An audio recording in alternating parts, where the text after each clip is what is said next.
How's it going, everybody? um, so let's see. Oh my goodness. Hey, Geezer and Williams and John, and let's see who else we got here. Abdul, how you doing? Uh, let's see. Oh, good. Okay. Hey, Brian, watch aficionado. How are you? And let's see what's going on. ZL, hi, how are you? Let me see. Okay, Dominic. Jeffrey, Rich Buddy. Hey, Rich Buddy, how you doing? A live show. Greetings. Hey, what is it? Oh, blankety blank blank, a live show. uh, uh, watch efficient. Bill's watch is definitely running slow. I wish I had that as an excuse. I had on my my Moser Henry double hairspring, and that thing is spot on. So it's me. I'm late. Sorry, I missed it by 2 minutes, and I apologize to everyone. With my Swedish and German background, I'm usually fairly time obsessed, but I didn't have my coffee yet. Okay, so let's see. Today, I haven't heard back from either Rolf or Voutilanen and Killen. I don't know what they're thinking. Maybe they're thinking, well, um, this is something that they want to think about. They're not sure about what they want to do. Hi, Joas. Uh, and KK Chrome, NS something. Hello. So what I was thinking is that maybe what we could do, hi Thomas, um, is that we could have something like certain generic elements that we could use and reuse. There, so much depends on the dial that I mean, not the dial, but the movement, and there's the problem with a generic case is that you can have a great big one, but who wants to have a huge well, I don't mind it, but who wants to have a huge watch? I mean, like, sort of get together with somebody who knows CAD CAM and say, look, this is what we want. This is the size of the largest movement that we'll probably use. And so we want a case that'll handle that. Well, you end up with a 45 millimeter case, and that's not what we want. What I'd like to do is sort of think about, we had talked about a 39 millimeter case, but let's go 40. Okay. What's a millimeter? 40 millimeters, pretty good, I think. Those are fairly forgiving on being too big or too small.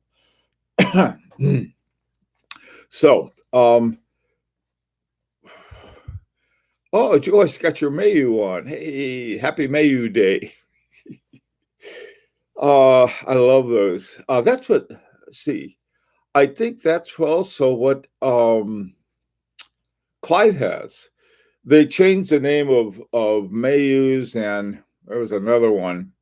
Forgot the name of the other one they had. They had two of them. One was Center Seconds, had one name, and I think the small seconds was the Mayu, and then they changed them all. Now maybe I don't wait. Maybe the Mayu was the Center Seconds. I don't remember. It was one of those two, but that's really good. Hey, Seaman, how you doing, man? Um, Think Brigade made a lot of industry parts, but not 100 on that. Okay. Hey, Mark, how you doing? Mark in. Let's see. Hey, as I said, Stefan, wonderful morning to all the decent watch people. How about the indecent ones? Okay, everybody wearing pants today. Let's see. Okay, so let's oh, okay. Both you guys have them on. All right, great. So the Mayu is a small second. I forgot the name of the. I keep forgetting it. It's the one I have. Was originally named something else. Anyway, Uh, yeah, right. But there was an Joas. The Mayu became part of the Endeavor line, and so did the one with Center Seconds that had another name. I never can remember it. That's me. A lot of things. Hey, Brian. Um, Groggy. All right. Yeah, I guess you would be groggy, Mark. Monard. That's it. That's it, Clyde. Yeah, that's the one I can't. I don't know why I have a hard time remembering it. It's not. Maybe it's something else. Okay, so let's talk about this. Yeah, everybody came up with Monard. Very good. All right. Well, then they called them both the Endeavor. One they called Endeavor small seconds, and the other one center seconds. Both of them are fabulously good watches and at great prices right now. So if you're looking for a out of this world watch, those two I can highly recommend. Okay. Um, enjoy the great weather. Oh, hey, great weather. we, we had snow. I got my snow sticks up still, so but we didn't have any. I mean, it was just like little flurries. A couple days from now, we're supposed to have like 1 to 3 inches, and this late in April, after April 15th. All right. So uh, let's go back to this whole idea of a. Let me pull one out here. I. No, this isn't it.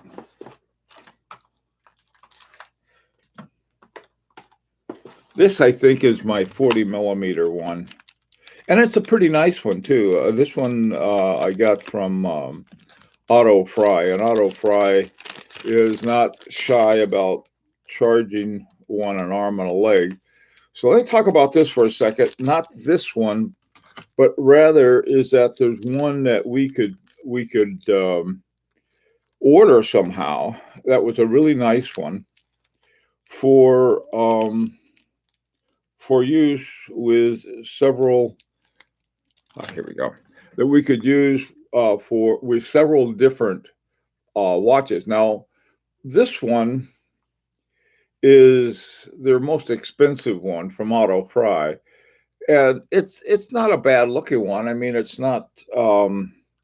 It doesn't have those teardrop lugs that I think are really cool. But and thinking about one, let's say that we went to Vuitton and Kayla and said, "Look, we want one. We want a 40 millimeter one that will handle everything from a little bitty Pazoo 7001 to a great big one like a Canaletto Black." And I don't know. It's to me this is what's going on right now. I got a feeling when this thing's over, things will be better. Especially once they get a vaccine and they get rid of this bug, until the next one comes by.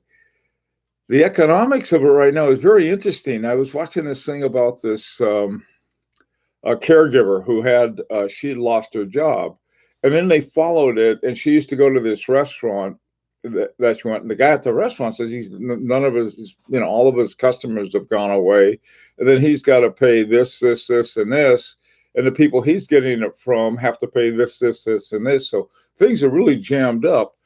And one of the things that came to mind is a certain part of the population who are not working either because of retirement or because of unemployment that they had before this whole thing started. Um, and others, highly, they're, people are not spending money. And so, since they're not spending money, there's myself included, we have a very low bills. We have solar energy, and so our electric bills are next to nothing. And we just we got an insurance bill. It was finally something that was other than pure junk. But even the junk mail has fallen off because of, what are you going to do? Hey, go out to this or that. And so, looking at the watch business, I'm sort of wondering a couple things. one, the the anybody who has nothing to spend money on is banking it, and so their bank accounts are building up. At least with some people, and in the meantime, we got a lot of people like us. We're all stuck at home, um, and either um, we're running out of dough, uh, even with the stimulus packages, and so there's no spending, and so why not take advantage of that? In other words, what I'm thinking of is that uh, businesses like Wooten, Lonan, and Kalen, and like role playing, and some of these other ones, they're still thinking. I know how the thinking works. Well, if we lower our price, this will happen, and this will happen. If we sell a part, yak yak yak yak, based on another reality. This is why Jeff Bezos is a gazillionaire. I was involved in the publishing business part of it for a long time, 40 years or more, and either as a writer or any number of different roles. And one of the things that we did, we introduced sort of the typesetting using laser printers, and it changed everything. Suddenly, the people whose job was typesetting, and they had typesetting machines. Suddenly, they were no longer an expense for publishing a book. And then Amazon came along, and a lot of the warehousing costs, along with the inventory costs, all of these other things that had been cost before were gone. And so, what I'm thinking, okay, so here, what does an opportunity look like? And most of these bozos never saw it. I don't know what's wrong with Barnes and Noble. There used to be Barnes and Noble. They were as common as Starbucks, but you don't see any more Barnes and Nobles. They're gone, except for a couple that they have these great big mega stores, and you go in and you can get stuff there. But even they are hanging on by a thread, and this thread may have just been severed. And so, in looking at the whole process that has been, I think, magnified by this pandemic, there are opportunities. I mean, they're really great business opportunities. So I was sort of like, well, and they're totally. You have to dump a lot of the old models. Okay, and I mean, really say, well, if they have this and this, like this guy who just took over Audemars Piguet. Well, people want to try on their watches and tick, tick, tick, tick. When people are buying them left and right from secondary markets, they never seen the things, or they go, or this is what happened with Barnes and Noble, and why they went. The clueless group that was running them did. People would go into Barnes and Noble, find a book they like, and then order it from Amazon for 40% off. Okay. And so, here the same kind of, well, this is what we do in marketing. We have to do this, we have to do that, with nobody except Jeff Bezos really saying, hey, let's take another model. And now he's the richest guy in the world, I guess. Um, I don't know. The same thing happened way back in the day when Bill Gates convinced IBM that not only would he make the operating system for the IBM their PC, but he would be allowed to make it for anybody who wanted it. And they said, "Oh yeah, all of the money is made from the hardware." Which I mean, like, this is why Bill Gates is now super rich. Or when Steve Jobs came along and said, forget having a hard drive, not a hard drive, but a floppy drive. Everything's going to be on the internet. He was right, And then he came out with a phone that did all of this stuff. So now, what I'm sort of suggesting is that we, as stuck-at-home watch collectors, that we might look at some other kinds of models that they really haven't been thinking about. You know, Anyway, okay, so that's my idea. So let's see what you guys are talking about. Let's see. Business as usual for a lot of these companies until they disappear from the map. That's exactly what I'm talking about, Abdul. Exactly right. Hi, Ian. How you doing, man? Um, Lots of people did not see the opportunity. Sears had a catalog business. Yeah, that's a great example in as something. Sears was the one that basically started a type of online marketing with the Sears catalog. Back in the day, people used to be able to buy syringes from the Sears catalog that they used for injecting morphine. That was right. That was before it became illegal, and they sold everything in that. Why in the world Sears did not see the switchover to from mail order to online order is beyond me. What were they doing? They talk about asleep at the wheel. Now you look at the opportunity that we're talking about. You got these guys, they're not doing so hot. Okay. They got to watch. We see watch businesses come and go all the time, even with some really, really first class watchmakers. And they, oh, well, gee whiz, we want to keep it at a certain rate because our marketing guys said if we lower the price or we do this or we do that, we're in trouble. I don't know. Hey, Mark, what's up?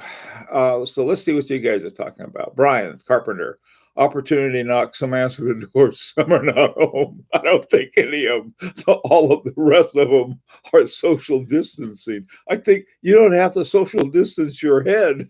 I think that's what they've done. IBM is no longer what it used to be, a completely different company. Yeah, Joe, as they had to, otherwise they were going out of business. Their whole I was at an IBM movement meeting, and they were showing me this new software stuff that they had, and so I was looking at all this stuff, and then but their operating system that they were using, they weren't using this creepy little operating system they had. They were using it was either MS DOS or Windows, one of those two, and they kept breaking down. Like, why can't they get those guys? Didn't really do that much, actually. Kind of did what you just dislike watch brands do: reskin projects, made others. Now, watch aficionado. That's not exactly right. That's not exactly right. Okay, what Gates did, Gates bought the what was it was called originally was called Q&D DOS, for quick and dirty DOS. He bought it for like $40,000 from this guy in Seattle, and the guy sold it to him and was happy to get it. Okay, and he took that and then he worked it into it. But before he did that, he had written the operating system for, started with an A. He had written an operating system for that. But he also did, and most people don't realize this, he wrote the software for Apple's AppleSoft. Now, Gates was a terrible person to be around, and Steve Jobs was too. Steve Jobs was horrible, and initially, and they fired him, and he went off and got smart and came back, and then just turned everything around. Hey, Alton, how you doing? Uh, the It was the high cost of printer ink went to network central laser printer. Went to network central laser printer. Okay, so let's talk about not what they've done, but what we might do or encourage other people to do. The Fuller Watchman. That's good. Okay, there's a difference between an artist engineer's mind and a business mind. No kidding. That's a good point. Um, the Some are good. Okay, the couple that developed they developed the that there was a couple at Stanford, and they wanted to communicate with each other, and they turned it into Cisco Systems. Okay, and they sold it to basically what are oh finance bankers, and the finance bankers went to, really made it into a huge money-making machine and then fired them. It was interesting. What's your favorite watch part? The part that intrigues you the most? Let's see, this is the non sequitur hour. Let me think. Probably the balance. The balance, which includes the balance spring. The balance to me is the most interesting part. Jobs, Ivy, and stole the designs at Braun and never told anyone. No, I don't think they stole them from there. Jobs and the guys from Apple went up to what is it? What's a big copying machine company? Xerox PARC. They went up to Xerox PARC and they had a mouse up there. They got the idea of the mouse. They got the idea of the graphic interface from there too. Hi, Tom. The Gates is a monopoly man of our age. Bezos is another one. Yeah. Gates has got to start being careful because it was Mac versus the PC for a while, and I'm not sure who won that one. but what happened was that then Apple goes into all of these innovations. So did Micromedia with Flash. Windows Microsoft came up with an alternative to Flash, got wiped out, and then Jobs said, we're not going to use the Flash OS in our phones, and that killed Flash, because if you couldn't get it with your phone, you couldn't put a little Flash operating system in that. There's all kinds of stuff going on. With that. Yeah, Brian, that was right. Xerox PARC. That was where they got. That was a brilliant place too. But see, the thing is, the people at Xerox PARC wouldn't listen to their own people. That was what was funny about it. The same thing with IBM. IBM, had this god awful computer that I thought I think it ran on an 8088, and I don't know. Well, anyway, we're sort of getting off track here. Let's get back to watches, and sort of looking at something that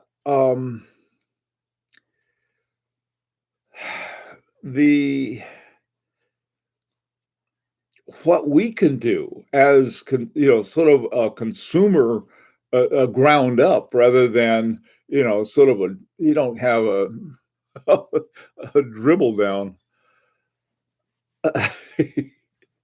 Flash. Oh, Flash. I love Flash, and the operating, and they had this language called ActionScript. And by the time they tweaked that, ActionScript was a fabulous language. And then kaboom, there goes the bottom out of it.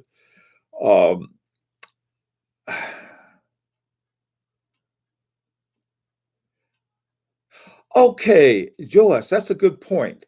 Okay, that people didn't feel they had a luxury experience. That was the same thing that was said. Well, I like to get my hands on a book. I can't really buy it unless I have my hands on it. That changed, didn't it? Hey, Blaine, anyone interested in Betamax VCR price to sell? Yeah, I'll take 5. Okay, can we get back to goats? Yes, let's get back to the goats. Crunch, crunch, crunch. How much programming did Bill Gates actually do with QD-DOS? So I don't know. A lot of those guys, they had a lot of really bright guys, watch aficionado. They're working together. Gates turned out to be sort of the Genghis Khan type of businessman more than Wally the nerd programmer. But he did program. He wrote operating systems. He understood operating systems, but he also understood all of the workup that you had to do. What there was an older operating system that was used on mainframes, and that was what QD DOS looked like. I forgot what it was called, but it was an older operating system that all of the programmers were used to seen and understood, and that was why they figured, okay, this what became MS DOS was what it was. Let me see. Digital is became they know more about a customer. Oh yeah, you're right. Watch Abbott. They know all about us. Our son gave us a an Alexis, and I asked him. I said, "Well, won't they? You know, I don't want one of those things because I don't want them to know all about us." And he looked at me and he said, "Are you kidding? They already know." And I think he's right. I mean, with all the time I spent on computers in about 50 different ways, they knew all kinds of stuff. Okay, Urban Jurgensen offers a luxury experience, I think. I agree. I agree. Alton, what's up? Maybe people realize they can't eat a Rolex. Yeah, that's the thing. Even getting food could be difficult. How is being snubbed and marginalized by a Rolex AD a luxury experience? Yeah, yeah. Um, I don't know. I, I feel sorry for my Rolex AD. They go in and show him a watch I have that's better than anything he has, and he knows it. That's the problem with working with a knowledgeable AD. And then they have this kid who went to Rolex school, and he knows even better. Oh, it's I don't things have changed. You know, is that this is what I'm saying is that look. Um, if you have a movement, you have a case, you have a dial, and you have all of these basic parts, you can put it together yourself. Now, what they want, they say, well, we want to make a lot of money from it. Sure, they do. And under the old model, they can do that. But if there's an opportunity that they're not part of and they come along and do something about it. We used to do that all the time when computers were new. There were more ways to make money than, I mean, you couldn't, I mean, it was like every time you turn around, you could make a fortune. And the people who were innovative, some people, I spent a lot of time flying up from San Diego up to Silicon Valley. And some places I went, I met these people that were like, well, this is the way it's got to be. And because they were still using these older models. And oh, we want this is the way we're doing it now. You can't think that way. You have to think our way. Well, maybe their way was better, but people didn't want to think that way. Now, the idea is you take a certain way of thinking, and how do you change it just a little? Because really, that's what Bezos did. He said, "Well, why pay full price for a book when you can stay at home and have it delivered to you at half the price?" Well, people figured that doesn't take long to figure out. All right. I mean, in the other model that Bezos defeated, oddly enough, was the library model. Because the library model is you go to the library, you check out a book for, I don't know, my library was like 2 weeks. I can never read a book in 2 weeks. I'd always read it a little at a time. And so I buy one instead. Okay. Okay, NS something. That's because it's an uneducated, poor person idea of what luxury is. Okay, what are you guys talking about here? My Nomos came with 2 pins. Hey, Stefan, way to go. I got 2 pins now. Okay, let's see. You're still on Fist, right?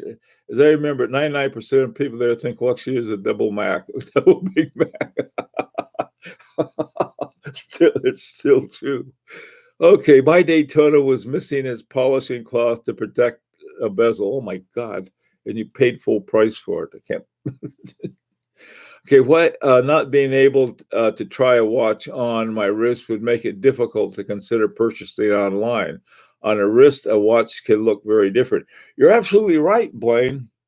But people change. I mean, like if I can get a $24,000 watch for less than half price, I don't have to try it on. That's okay. I'll take my $12,000 and think about something else to do with it. And see, these are the kinds of options that we're already dealing with. What I'm thinking of is something a little different, saying, look, hey, you got a bunch of people stuck at home. They want luxury, not, well, I won't call it luxury. I guess there's high quality, really high quality stuff. Um, and with high quality movements, high quality cases, high quality dials. There's some way we can put those together, without cutting corners. This is the thing. But now we're sort of like, we're dealing with people who still have, let's say, well, gee whiz, how am I going to make any money doing this? Think differently. Look at the audience in a different way because the audience is different. And, that, and we're not, some of you may be, but I don't think most of you are your typical watch buyers. I really don't. And for the non-typical watch buyer, there's an opportunity. And that opportunity is you can sell your movements. I don't know what, I mean, maybe that's the whole name of the game. What we're really buying is a movement that's sort of the case is an afterthought. How much is involved in putting together I'll put my gloves. How much is really involved in making a case? Okay. When you stop and think about it, what you have a mold and you start knocking out cases. All right. So even if there's an initial investment for one mold, you can use that mold again and again. And you're really just talking about a piece of man-made sapphire and some steel, stainless steel. How much is that? Probably not a lot. So the big thing is that the labor from an IBOSH into a working movement, that's where most of your expense would be, I think. And this is why companies like Breitling and IWC will sneak in a Sellita or an ETA and call it something else and not tell anybody about it because that was the big expense. But then they beat that, and so they can up their profit margin. Whereas if they make their own, it costs them more. I'm not bashing Rolex at all. I'm bashing the artificial exclusivity ADs create.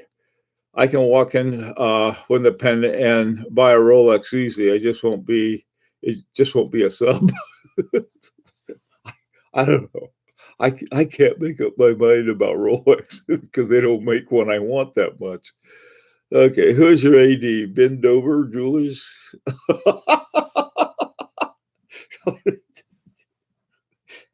Oh my God. All right. I have nothing against Rolex. I don't have anything against Rolex either. I mean, the thing of it is that they are working very hard to make it less available, and that's part of their marketing. Okay, and it works. It works better than any other probably luxury brand, not only watch brand but luxury brand. Very smart moves. They don't make much money, I don't think, with the bling diamond encrusted Rolex and stuff like that. I think make them most of their money because people somehow decided they got to have a Rolex of a certain type. They got to have a Milgauss. They got to have this. They got to have that. And if they're not very available, people will pay a premium. Now, to me, that's their call, not mine. Because I found watches I like a lot better that have a lot better, more interesting movements, more interesting cases. You can see the movement. I like those better. Nothing wrong with Rolex, but I just happen to like these other ones better.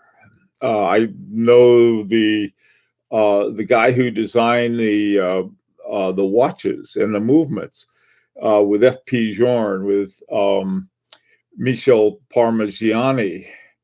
That's, to me, is real watch collection, not popularity collection are trying to wear it's not, well, yeah, I get my money back.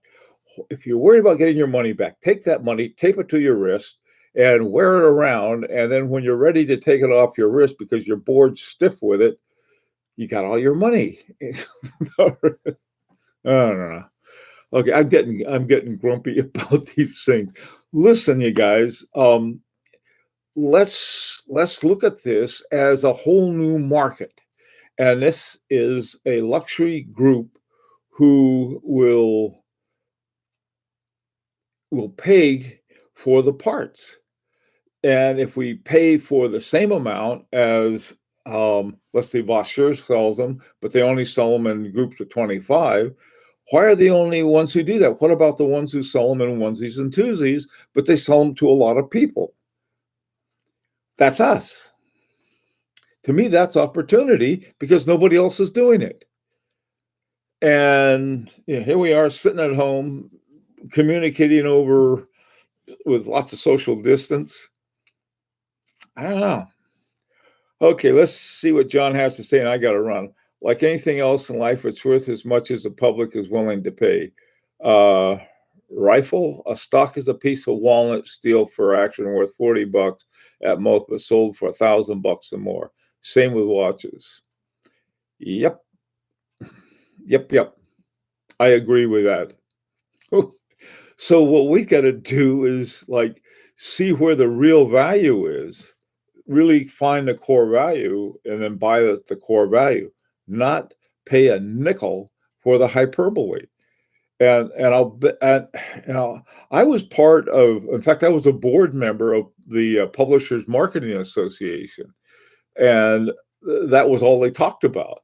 But what they talked about for the most part was how to cut down on marketing cost. And if you cut down on marketing costs, you cut down on these other things. Okay. I hope you're paying an extra QA in a rifle. Oh boy. For QA to rifle so it doesn't explode on you. How do we get these? This guy. This how to be called the short attention span discussion group.